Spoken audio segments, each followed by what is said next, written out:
neighborhood neighbor. I am the Martian ambassador. Des Moines and all of Central Iowa, welcome to Mac's World Live.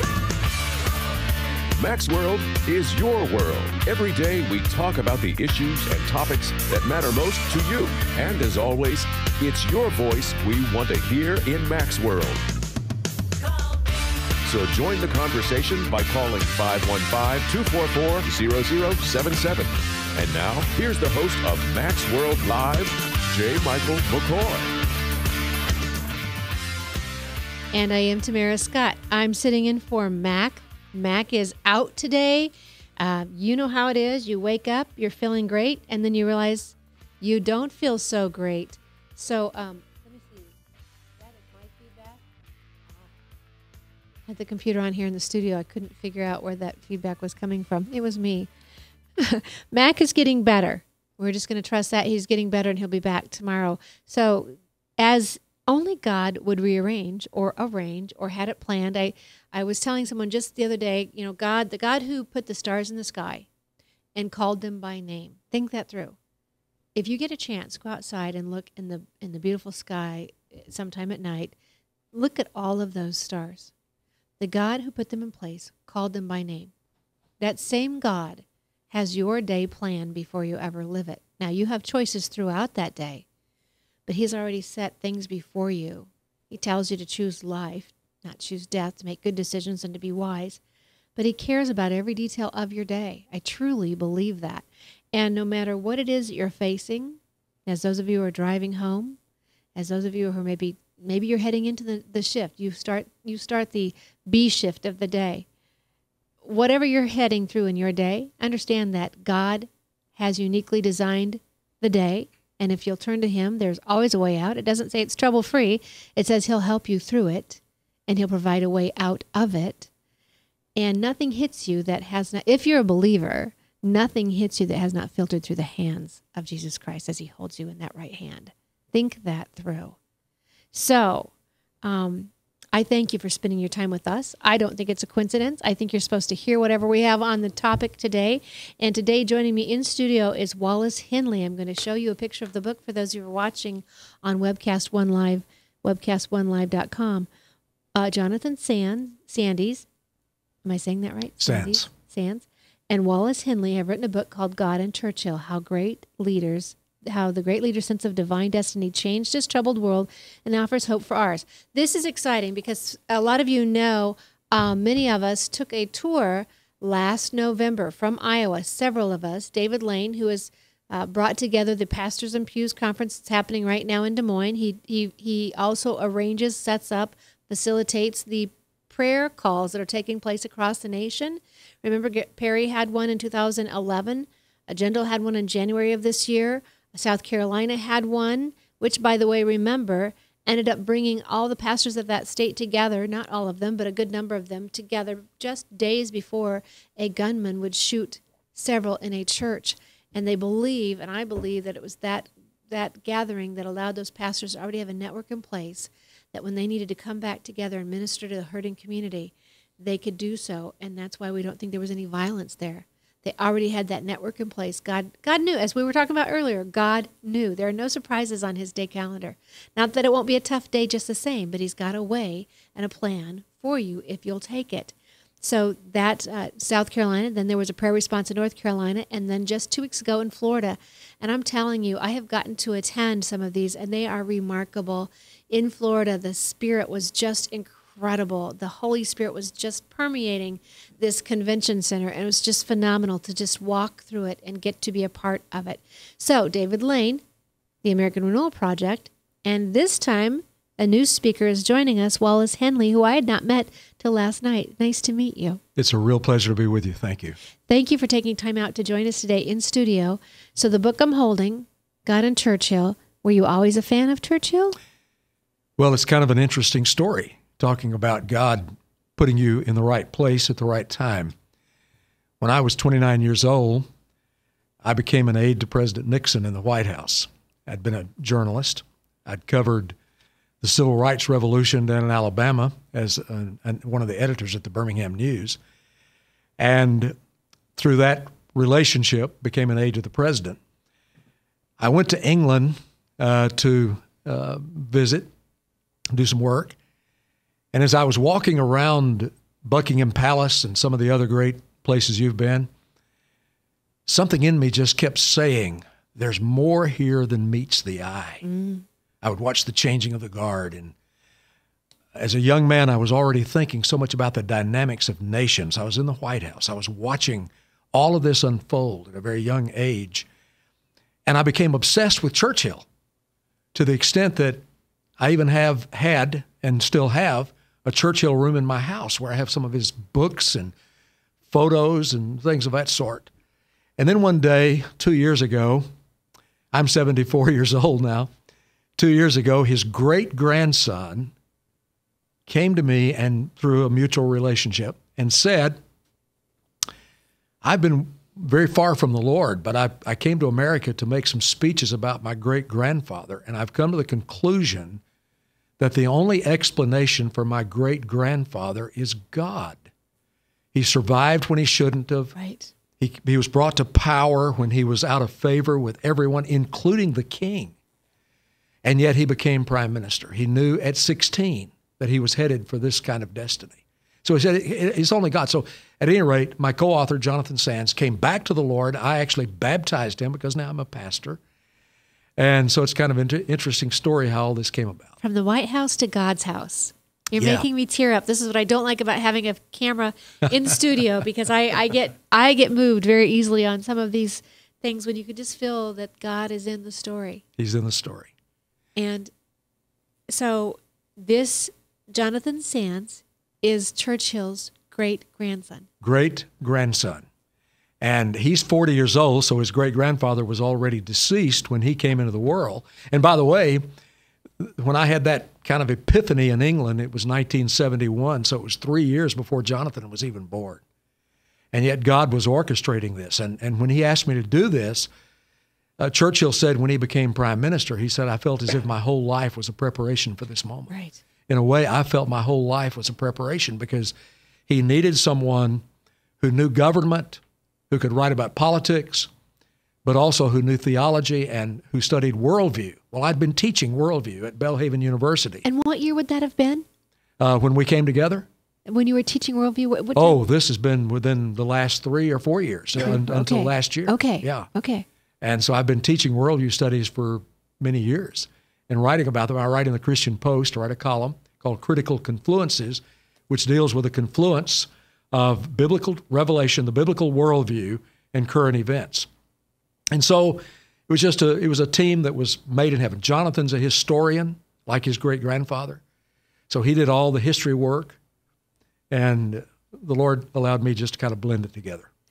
So we're going to take a break here shortly, and if you want more information, you can find on the website godandchurchill.com. godandchurchill.com. We're going to unravel more of this story, get more into this book, and where could folks find this book for themselves? Anywhere and everywhere. It's on all the e-tail sites, Amazon and everything else. Bookstores, of course, are carrying it. It's in airports all over the nation, so everywhere. I heard it was in LAX. One of my It's friends was very LAX. thrilled to have a photo of it in LAX. So, folks, we're returning with Wallace Henley.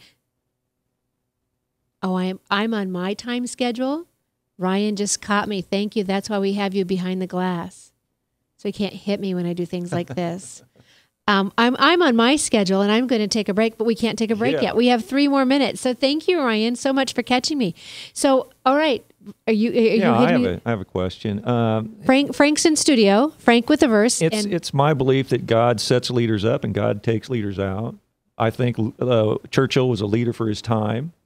It's my humble or not so humble opinion that he drug FDR into World War II kicking and screaming. FDR finally got in it, but I think if it hadn't been for Churchill's efforts, we might be doing the German high step, and that comes from a man with a large ER at the end of his name. You're exactly right. One of the things that we trace in the book was the fact that Roosevelt was under such political opposition, and he was yielding so much of that political opposition within the United States to remain isolationist. And Churchill came to America, and he made several visits to America to persuade Roosevelt. Obviously, when the attack on Pearl Harbor happened, it was no longer a debate. But it is true that God sovereignly raised up Churchill. One of the most interesting things that came out of our research, and this kind of came from my side of the research, was the perfect juxtaposition between Churchill and Hitler. Both of them had visions when they were 16 years old, same age, that they would be leading their nations.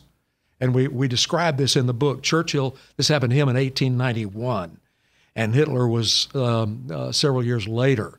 But they both had that vision, and it was as if one was the good twin and the other was the evil twin. Right. And also, God preserved Churchill's life, but Hitler's life was also preserved. So the conclusion that we come to in the book is that God foresees this. There's a motif, and you'll need to signal me when I'm talking to him, because I get going on this and it's hard to stop. But there's a motif that runs in history. It's the destroyer-deliverer motif. It's a theme that runs all across history. And you can see it when you begin to look at history from that perspective. It's not fragmented. It's a whole story. It's God's story. And whenever a destroyer arises, and the culminating destroyer will be Apollyon, the destroyer of Revelation. When the destroyer who is going to stand against the kingdom of God, which is the whole point of history, when that destroyer rises to a point that he has the power to stop God's kingdom, that's when God raises up the deliverer. That's when God raises up the deliverer. And if God did it in history, he can do it now. Stay tuned after these messages.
Credit cards are like grandkids. They love you, sometimes get out of control, and it's fun to get a new one. Who can stop them from piling on? Hi, I'm Tom Coates with Consumer Credit of Des Moines. At the end of the day, you can give these grandkids back, but you're stuck paying off bad credit card debt. We can help you put the fun back into using credit cards responsibly. Right, kids? Yeah! If you need help getting credit cards off your back, call Consumer Credit of Des Moines.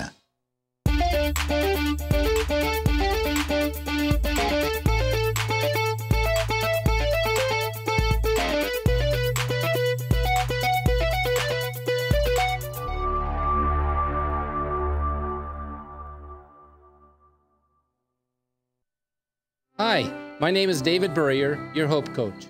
I host a live weekly talk show called I've Been There every Thursday afternoon at 5:30, right here on webcast1live.com, and on my weekly radio program Saturday mornings at 10 on Truth Network 99.3 FM. I interview common everyday people who have survived incredible life challenges and who testify to God's faithfulness in the midst of their storms. So join me as we bring a message of hope and encouragement. Everybody needs hope. I know, because I've been there. Whether you're 10, 25, 50, 80 years old and beyond, everyone needs to live within their means. I'm Tom Coates with Consumer Credit of America. For almost a quarter of a century, we've helped people of all ages learn to manage their personal finances to benefit them far into the future. When problems arise, we've got the experience you need to make those debt problems go away. Got financial problems? Call Consumer Credit of America. From the RE/MAX Real Estate Concept Studios. I'm Tamara Scott. I don't have a window in the studio, and I'm hearing, I think the storm has hit. I think the storm has hit. So if you're out driving, be careful. As we said earlier, keep your eyes on the road, your hands on the wheel, and your ears tuned in here. I am with Wallace Henley, who's written the book, God and Churchill. You can find more information about that, godandchurchill.com. Joining me in studio, thank you, Frank, for getting out in the rain now. You're welcome. And we are on 99.3 KTIA. We thank them.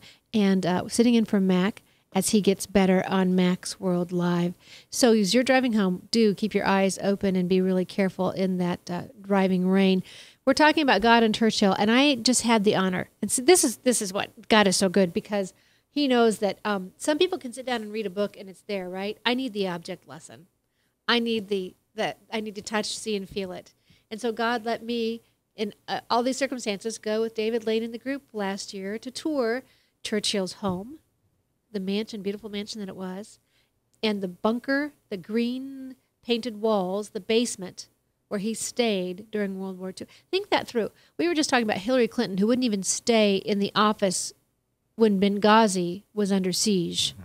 She couldn't even make it 4 or 5 hours. The president went up to play cards, according to Bob McEwen, last hour, while men were in danger. They couldn't hold their attention for 5 hours. And this man gave up a mansion of the highest luxury and moved into a basement during World War II. Yes.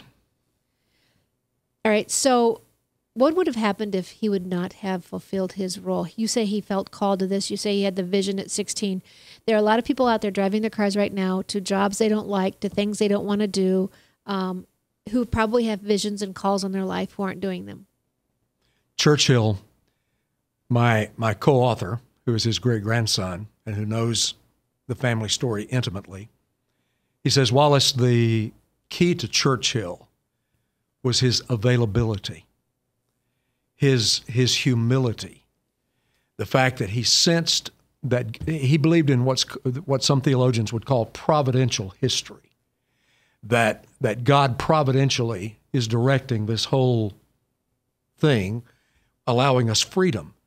People ask, how does that happen? Well, if you imagine the Nile River, 4,800 miles long, begins down in the central part of Africa, goes up to the Mediterranean. Imagine the course of that river. That flow is always in that direction. Now, you might be in a boat out there and decide to go athwart that flow. You have the freedom to do that. You may try to go against it, but ultimately everything is going to dump in the Mediterranean. The providential view of history is that ultimately everything is coming to the great climax that Jesus described in Matthew 24:14. This gospel of the kingdom will be preached in all the world as a witness to all the nations. Amen. And then the end, and the word is telos in Greek, the purpose of everything will come. So Churchill saw that there was purpose in history. He was a historian. And he was available for whatever was needed. Whether he would articulate it as I've just done is a question, but that's the way he understood it. Because he was available. Because he was available. We have him, Margaret Thatcher, Ronald Reagan. Right. So you're talking about what he was able to do in World War II, save a nation, save a world. But even later on, that relationship between Reagan, Thatcher, and Churchill, and the Pope, they were able to stop a Cold War before a shot was ever fired. Right, right. And again, this is that dramatic theme. Nothing is going to stop the coming of the kingdom of God. Nothing is going to stop it. There will be those who rise up against it, the Apollyon, the destroyers.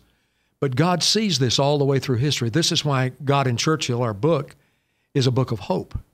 Because right now things look extremely dire, extremely dire. But know that God is still in charge of history. And if he raised up a deliverer in the 1930s, he's going to raise up a deliverer now. If we're obedient. If we're obedient. And we elect that person. That's exactly right. What similarities do you see with reading your book, the research you've done, and America today? The similarities are striking. For example, Churchill faced not just an enemy that just wanted the spoils. Many conquerors in history just want your house and your daughters and your gold. The movements that we face now are movements that want to establish a global rule. That's exactly what Hitler wanted, the Third Reich. I used to live in Nuremberg. Nuremberg was going to be the capital of the world. And you could still see the ruins of some of the great monuments. So certainly on the world scale, the similarities are remarkable. Internally within the nation, there was a nation that was worn out from war. And they didn't want to hear anybody talk about war, number one. Number two, there was an intellectual class that was working hard to uproot the foundations of British society, the Judeo-Christian worldview that Winston Churchill believed in so much. And thirdly, you had a political establishment that viewed Winston Churchill as just a bag of wind and would not pay any attention to him. What was Churchill's opinion of Neville Chamberlain and the appeasement movement of Hitler? Thank you for asking that question. That's extremely misunderstood. Churchill did not regard Chamberlain as the villain. Okay. The villain was Stanley Baldwin, all right, who had preceded Chamberlain, because Churchill found this out, Baldwin knew in the early 1930s what the Germans were doing. His intelligence had told him, but Baldwin would not bring that to the British people. He would not bring it to the Parliament.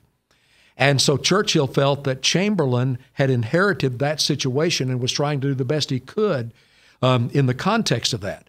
So when Baldwin died, when Baldwin's birthday came up after Churchill was prime minister, one of his aides came in and said, "Would you like to send Baldwin a birthday greeting?" And Churchill said, he said, "I respect Stanley Baldwin. He was a dear friend, but he said it would have been better for the world had he never been born." Oh my. And so he would not write a birthday card, "Happy birthday." I respect him. He was a friend, but it'd be better if he'd never been born. It'd be better for the world, because he knew what Hitler was doing. And Churchill was standing in Parliament week after week, month after month. When Churchill found out about it, he found out about it through a very close aide in the Chamberlain administration, who came to him, had the numbers on the number of German bombers that were being built, as opposed to those being built and fighters being built in Britain.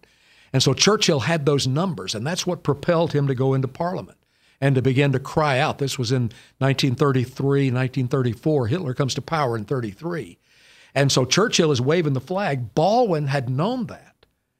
And it was one of those very naive environments, very much like we have right now, when I'm certain that people in the White House and people on the National Security Council staff and people in the Pentagon, they're very much aware of exactly what the capacities are or for the enemies who would like to destroy this nation. Right. But it would not be fitting with the political temper of our time for them to surface all of this. And so there's a great deal of deceit now. That's another similarity as with then. Wow. So Churchill, we hear things about different things he said. The one that's so common is the one where, I don't know who it was, told him he was drunk. Yeah, Lady Astor. Lady Astor. Mr. Churchill, you're very drunk. And he said, "Madam, you're ugly, but in the morning I will be sober." And he really did say that. And this was a young man who was raised with all the class, all the instruction, all of the training. He knew better, and he still said things like that. Yeah, he still said things like that. Here's what happened to Churchill. This is a fascinating part of the story. That, by the way, Sir Martin Gilbert was his great official biographer. Wrote 8 volumes. And he was a Jewish man, a wonderful guy, a very good friend of Jonathan Sands, my co-author. And Gilbert said, when Jonathan said, "We're going to write a book about Churchill and God," he said, "Please do it." He said, "There's tons of material that no one has ever brought to the surface." Wow. Because the society, the cultural agenda is make him secular, keep him locked in agnosticism and so forth. So he said, "Please do that." And that's why we did it. And we have more than 500 footnotes in the book because we're not making up anything. Everything we report in the book is true. So here's what happens. Churchill's parents are derelict. They're aristocrats. They're not morally the kind of people they should have been. They sent him off to a boarding school.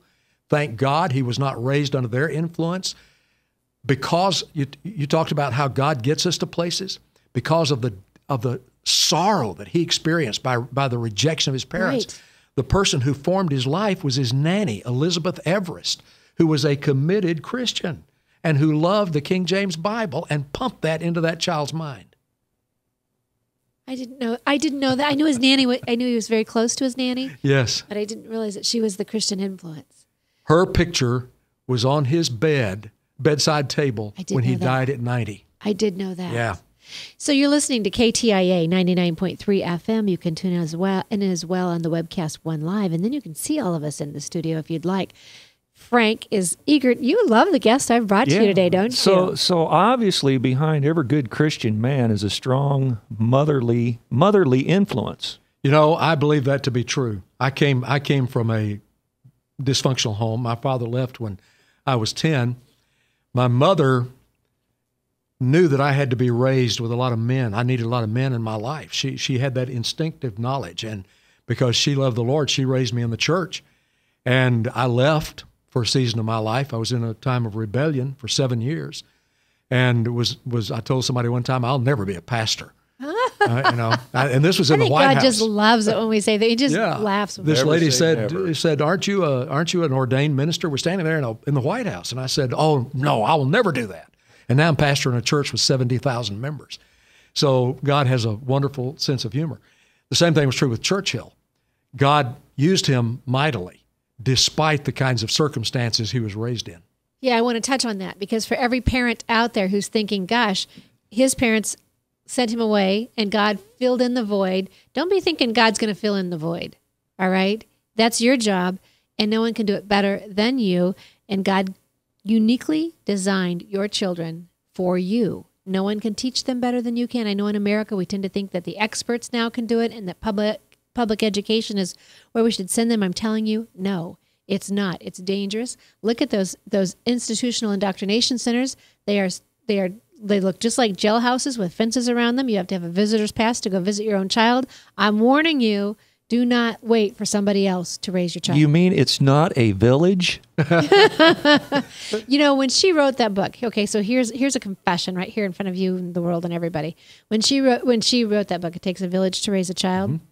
I wanted to write a response. Have you seen The Village lately? Yeah. Okay. It's what I'm protecting my child from. Yeah.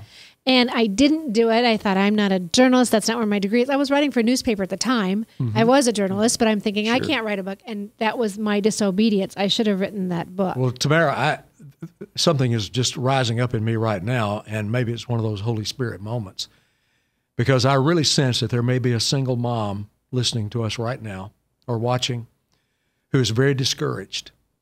And I just want to say to that mom, whoever she is, or moms, I was raised in a single-parent home under very difficult circumstances, a lot of poverty and different kinds of things. My mom was mother and daddy to me. Mm-hmm. And you can do it. She walked it out. It was tough. She worked 6 days a week selling shoes to keep my sister and me from going into an orphanage. And I want you to know God stepped in, and God will for you, dear lady, whoever's listening to us right now. That is so cool. Amen. Take it, receive it, and move forward with it. We've got to go to a commercial break. We'll be right back on KTIA with Max World Live and Wallace Henley. From the RE/MAX Real Estate Concept Studios, this is Webcast One Live. I'm Brian Leach, owner of Service Legends, and my position is Chief Talent Officer. I'm Nicholas Wonderscheid. I am Bernie Homs. And I'm the Service Manager. Marketing Director and Client Relations Manager. Everything that we do is about ensuring that we exceed your expectations. Our clients are important to us. 100% satisfaction. We're not just focused on heating and cooling. That's the easiest part of our job, actually, is fixing furnaces and air conditioners. Everyone that we come in touch with, we want to improve lives. Bottom line is, we've got our installation guarantees, 25% energy savings guarantee, comfort guarantee, temperature selection guarantee, property protection guarantee. 100% satisfaction guaranteed, fixed rate or it's free. All of those guarantees are backed up with a 100% money-back guarantee to hold ourselves accountable to making sure that you get what you're after. Just fixing the problem today. If they have another problem 5 days down the road, it's still fixed right or it's free. We use what's called straightforward pricing. Our technicians are going to give you an exact to-the-penny price on what it's going to take before they move forward with any repair. That way you know what to expect. It's the same price every day. No surprises. If you get off work at 5 o'clock in the afternoon, you come home, you realize that, oh, my furnace is broken. Now you need to call somebody out that night. You shouldn't have to pay more for that. We're guaranteeing service 24/7. We run afternoons, evenings, nights, weekends. We're staffed to work that. Phone rings at 3 in the morning. You'll get one of our representatives answering the phone every time. We're not sending you out to Timbuktu in some call center. It's our Service Legend team members, our mission control team. I'll take a call anytime. And then they answer the phones the same way during the day as they do at night. It's a great day at your service company. How can we make you smile? That's the only way to provide true 24-hour service. When you're able to let somebody actually live in their home safely when they weren't able to do that before, where they don't have to stay up at night and worry about, is the heat going to come back on? Are we going to freeze the pipes? Is the baby in the room next door going to be sick because they got too cold? When you're able to help somebody overcome challenges like that, that's impacting a life. That makes a difference. I get goosebumps thinking about it. I love the team. I love the people that I work with. We have fun, but we work hard. I call them my ambassadors of legendary service. If you could just envision what that is, that's who we're sending to your home. They literally will call in, pick up the phone and call and say, hey, I want to talk to your manager. And I get on the phone, they're like, that technician that was at my house was the greatest technician ever. That's cool to me. We want to brighten people's days. Every person that we have going into the house has gone through an extensive background check. Drug testing, we have a very thorough interview process that 1 out of 140 people make it through. If we promise you something, that's what you're going to get, no matter what. We're here when you need us to protect the safety and comfort of your family. If you're not happy, we're gonna make it right. If we're willing to put 100% money back guarantee on what we do, what type of work do you think we do? Give us a call. We're there for you 24/7, 365 days a year. Enough said.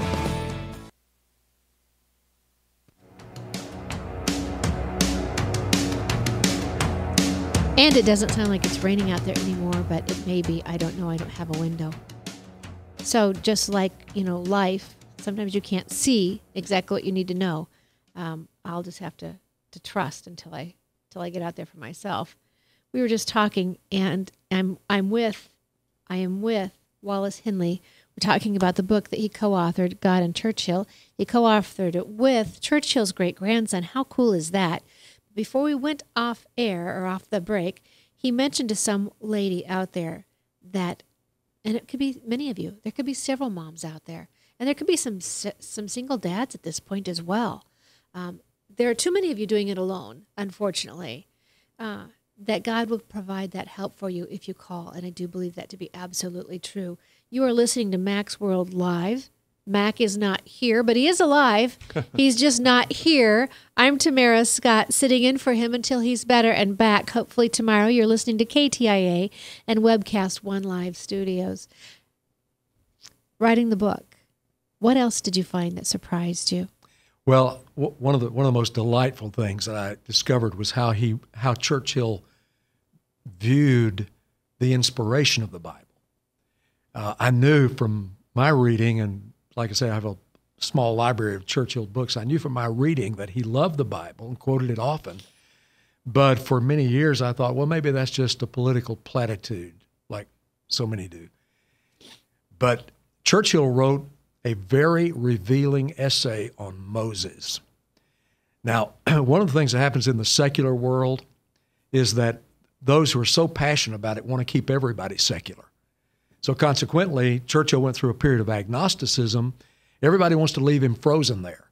But Churchill himself said, and we quoted in our book, if I had remained in that state, I would have made myself quite a nuisance. But I discovered that every time I was in danger, I cried out to that higher power above, and when I got home safely to tea, did not fail to give thanks. So he was not this callous non-believer. He writes this essay on Moses. And one of the questions he deals with right up front is, was Moses a literal historic figure, or was this just a legend? The same thing we're arguing over today in our college classrooms. And Churchill, with tongue in cheek, he says we can take all the writings of Professor Grodgrind and all the great academics, but none of them destroy the idea. Our best way is to take this literally. And then one day he's walking with Field Marshal Montgomery. This is after the war. And the question that they're discussing as they stroll along in St. James Park or wherever they are is, what is leadership and who are the world's great leaders? And they talk about several, and then Montgomery raises the name of Jesus Christ. Well, Winston, what do you think about Jesus Christ? He probably would not have called him Winston. What do you think about Jesus Christ?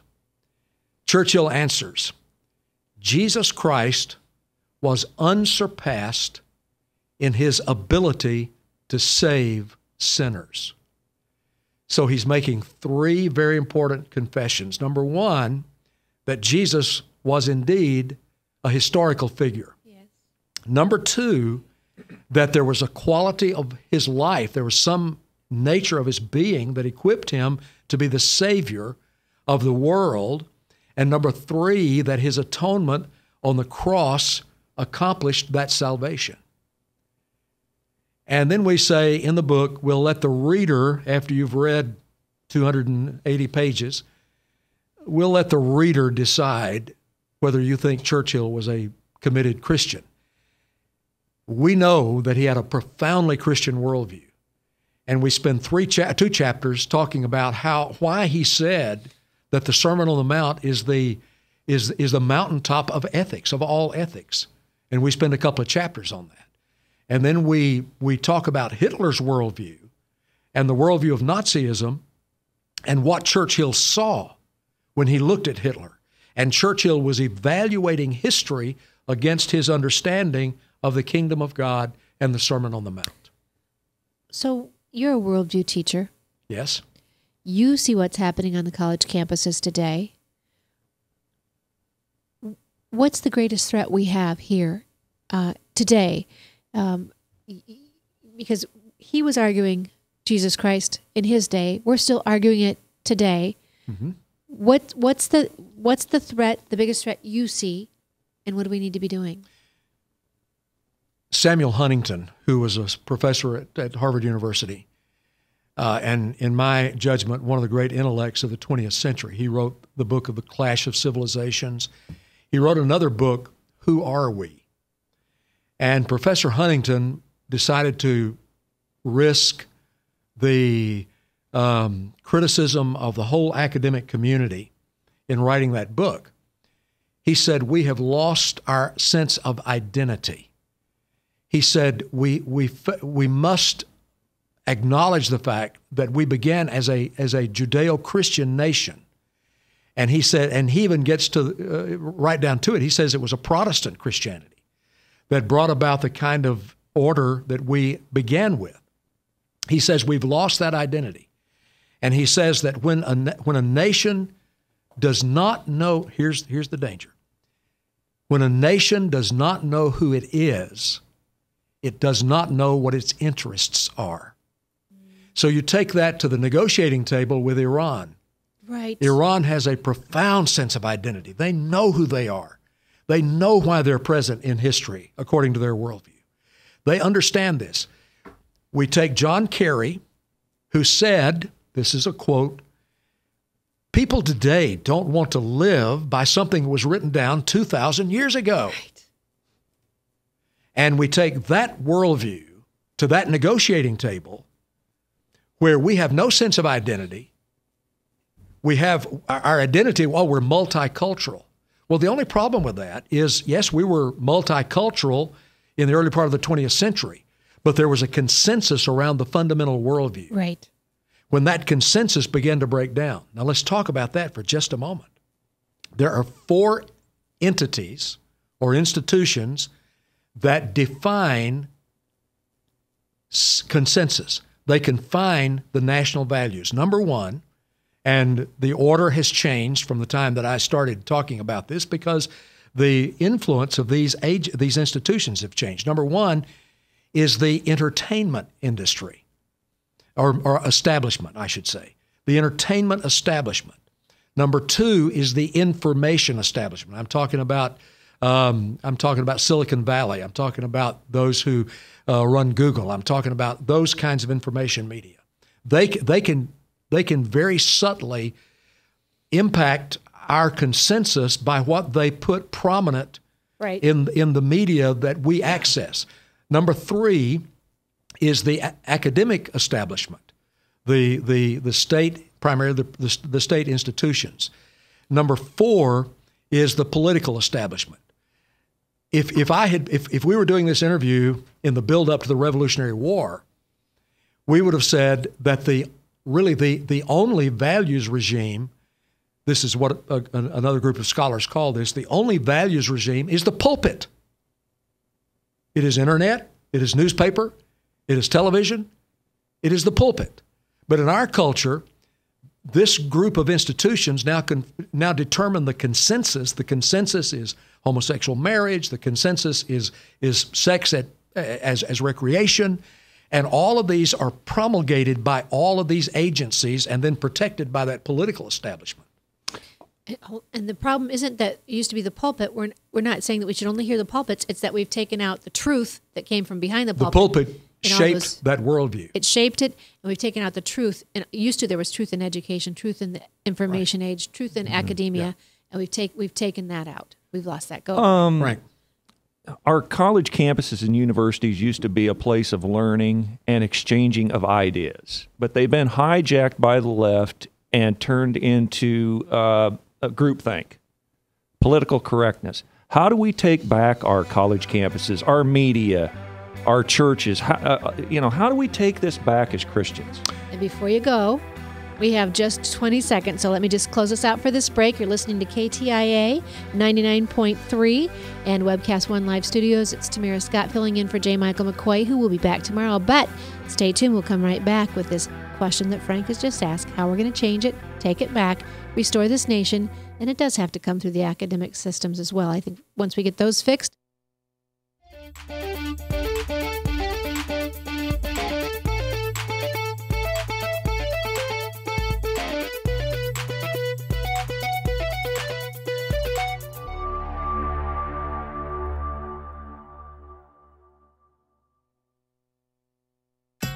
Credit cards are like grandkids. They love you, sometimes get out of control, and it's fun to get a new one. Who can stop them from piling on? Hi, I'm Tom Coates with Consumer Credit of Des Moines. At the end of the day, you can return the grandkids, but you're stuck paying off bad credit card debt. We'll help you put the fun back into using credit cards responsibly. Right, kids? Yeah! If you need help getting credit cards off your back, call Consumer Credit of Des Moines. Hi, my name is David Burrier, your Hope Coach. I host a live weekly talk show called I've Been There every Thursday afternoon at 5:30, right here on webcast1live.com, and on my weekly radio program Saturday mornings at 10 on Truth Network 99.3 FM.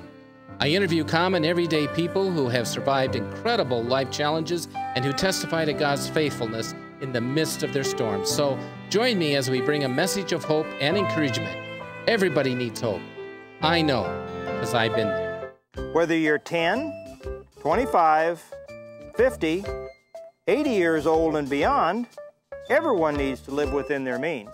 I'm Tom Coates with Consumer Credit of America. For almost a quarter of a century, we've helped people of all ages learn to manage their personal finances to benefit them far into the future. When problems arise, we've got the experience you need to make those debt problems go away. Got financial problems? Call Consumer Credit of America. From the RE/MAX Real Estate Concept Studios, this is Webcast One Live. And I am Tamara Scott sitting in for Mac. You're listening to Max World Live, KTIA 99.3. Welcome. Many of you are finding us after the 98.3 switch. You're seeking, you just put that tune dial on and you triple on over to us, and we're glad to have you here. 99.3. Tell your friends. There's a new station in town, and our range, I think, will continue to grow. But let your friends know about the Truth Network, because honestly, there just aren't that many places left in the media where you can find truth and find actual stories without the slant. Or, as I say on the show that I get to host, and if you've not heard that, please tune in at noon on Sundays. It's on the 98.3 channel, or live on Wednesdays at 10. You can join us for conversation. But if God expects you to live through it, He's directed you how to do it. And we will help you with that when the headlines hit home. by listening to truth. Now, Frank, you want to reposition your question? Well, going back to our last guest, Bob McCune, talking about leadership, our college campuses used to be places of exchange of ideas, and now they've been hijacked by the left and turned into the political correctness groupthink. Speak to leadership and what we need to do as Christians, or what leader needs to, how do we take this back? First of all, we have to face frankly and honestly what the problem is. Those institutions are no longer educational institutions, they're propaganda agencies. And they're propagandizing their mission in this construct that I gave earlier of the four establishments. Their mission is to infer that this is truth in the same sense as the truth that we may have studied in younger generations. So they're propaganda agencies. Right after the fall of communism in 1989 and 90, I worked extensively in the old Soviet bloc doing leadership conferences because the Soviets and the Soviet system had completely ideologically reconformed or reformed the institutions of learning. They were not institutions of learning, but they were propaganda media. So the people flocked into the churches for the answer. The answer to this is that, first of all, we have to have truth to refute propaganda. We have to have truth so that people will recognize propaganda as propaganda. That's not going to happen in those institutions. We're not going to take back those institutions in that sense. So we have to recognize the difference between revolution and transformation. A revolution is a short-term movement that is very much focused at the top. The free speech movement of the 1960s was a revolutionary movement in the sense it was focused on those dean's offices, on the president's offices, and so forth. Transformation is bottom up. This is 1 Corinthians 1. God has chosen the weak things of the world, the foolish things of the world, to confound the wise. And revolution is always outside in. That is, somebody from outside of me is attempting to force me to their position.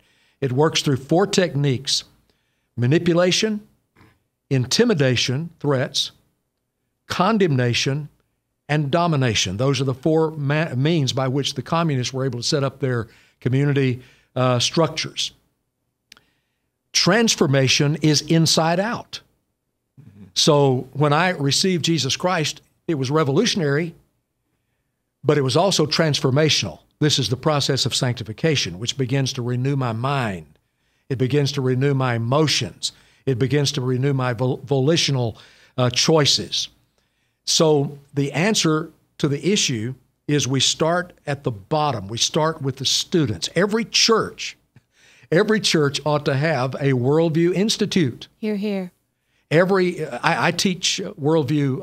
I taught it in a university for about 5 years, and now because of the demands at the church, I teach it at our church. Last night, our worldview class met on our campus. We teach this, and we've got to teach our students. We've got to teach our adults. And this bottom-up, inside-out transformation is what will change this whole thing. So as we're going into a presidential, and of course we have maybe just 3 minutes left, but going into presidential, we've talked about Churchill a little bit, his mannerisms. We've heard that he wasn't always the most, sometimes he was curt, sometimes whatever. What would you say to people who are looking at these candidates? We hear so much about, I don't like the way, their tone, their manner, what should they be watching? What they need to be watching for is the sweep of this person's understanding and the contextual understanding of the issues we face. That was the thing with Churchill. He saw the whole picture. Fortunately, he was not in a soundbite culture. Right. And what happens now is we need to discern the candidates who don't rely on the sound bites. All of us will try to get out on time. We'll be scripted to the point that we can get off the air on time. But the issue is what's beneath that tip of the iceberg? Does that candidate, in his longer speeches, in his responses in the media, does he or she perceive of the full context of issues that we face? And does that person conceive of it in the context of a worldview that is not just economics? Economics is simply the result of the deeper issues of the worldview, as Adam Smith and a whole lot of other scholars have shown across the years. Thanks for writing this book. Book God and Churchill. Jonathan Sands, great-grandson of Churchill and Wallace Henley. Available where?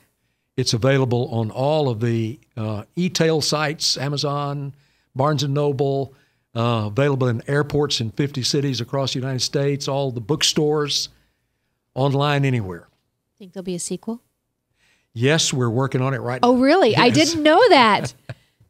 So if you're a faithful Christian, you ought to thank God that God raised up Churchill. Exactly. Otherwise, we would be saying, Danke schön, ich bin müde, aber wir haben eine wunderbare Sprechen. Yeah, it'd be a whole lot more unpleasant than that. It would be. And so for those of you out there, God raised up Churchill, but who's he raising up today and what's he asking out of you? It's not just our elected leaders. We're talking about what we do with our elected leaders and who we elect and this cycle coming up. But what's he calling and asking of each of you as voters, as individuals and residents and citizens of this country? As Christians, you have a responsibility and obligation to be, one, registered to vote, but to be educated in how you vote, to make that vote count, and then to be active, watching, guarding, looking, holding those accountable, as we saw in Knoxville just this last Monday when they tossed them out when they made the wrong decision. You have a responsibility ahead of you. Take it seriously. Enjoy the privileges we have in America. Thank you for tuning in today. KTIA 99.3, Max World Live. Go out and live for the Lord while you still can. Are you telling me I have one more minute? Yes, you have. Are you telling me I'm off again? I'm off the clock again? 58:50. Well, we barely have one more minute.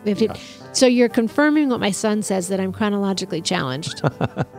This is proof that this is why I have struggles getting somewhere too. No, you're just not used to doing this. This is a different time. You need to come in more often. At this time slot, the 3 to 5. Mac, thanks for letting me sit in and do this for you today. And if I didn't botch it up too bad, I hope you'll let me come back. But we hope you get better, and you'll be back tomorrow. The book is God and Churchill, Wallace Henley, godandchurchill.com. So I get one more time to tell you, a few more seconds to tell you, get out and make your day count. There's just no excuse not to be involved and not to do something for the Lord, for your country. You've been encouraged. Never be complacent.